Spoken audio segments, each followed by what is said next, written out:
Your effort is part of the Future Armenians program. So I'm going to reach back and sort of ask a question on behalf of the real future Armenian. Let's imagine a 10-year-old boy in a little village in Tavush and a 12-year-old girl in Kanaker in Yerevan.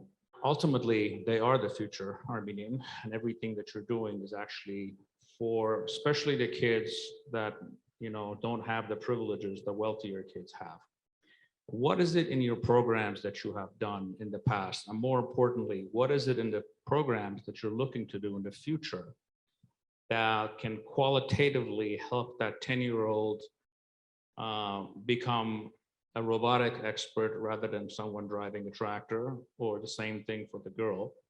What do we do? What is it in your programs that is targeting the least of us and giving them a better future?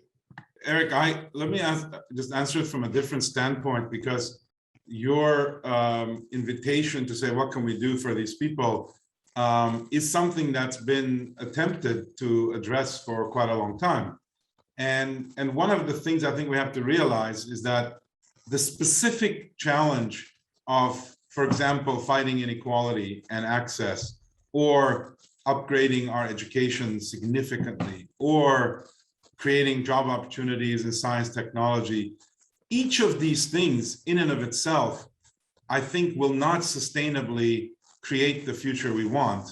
All of them together will.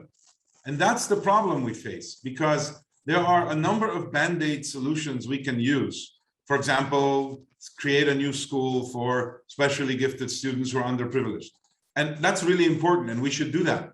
But that in and of itself assumes a country with healthcare, a country with prosperity, enough resources to defend itself, and all the other things. So I think the reason we set forth a number of vectors in trying to describe and drive a consensus discussion around our future is that I'm afraid that just fixing the particular issue isn't enough. We have to create a systemic change. And I know well that Armenians are generally, because of our long history, a highly skeptical group. We are very skeptical, especially about what other Armenians say or do. But we're also skeptical that we'll ever be able to do these big systemic things. And yet, historically, we have defied, despite our size, the expectations of the world in leading in many, many areas for hundreds of years. And we keep wanting to go back there, but we don't realize that at those times, they actually believed that they could make systemic advances. So I believe we need to kind of enter an era where we think about how any of these programs can work together to create a sustainable change. And that's where we have to come back to say, this is an obligation of a properly functioning government. This is the obligation of a diaspora that in fact shatters the image of a Disneyland and recognizes that its responsibility, not its opportunity, but its responsibility, if they want to call themselves Armenian,